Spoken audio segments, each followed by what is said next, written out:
উপস্থিত সহকর্মীবৃন্দ, শিক্ষার্থীবৃন্দ, সবাইকে অগ্রিম ঈদ মোবারক জানাচ্ছি। গত ৩-৪ দিন আগে আমরা একটা রায় শুনেছি, সেটা আপনারা সবাই জানেন।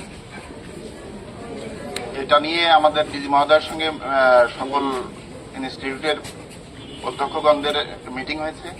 সমস্ত দায়িত্ব উনি নিয়েছেন, ক্যাম্পাস শান্ত রাখতে বলেছেন।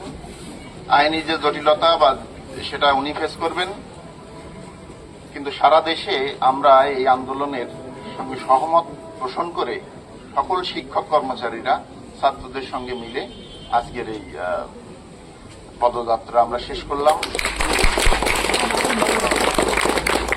উপস্থিত যারা এই যাত্রায় অংশগ্রহণ করেছেন সবাইকে আমি আন্তরিক অভিনন্দন এবং শুভেচ্ছা জানাচ্ছি। ধন্যবাদ। দাদা।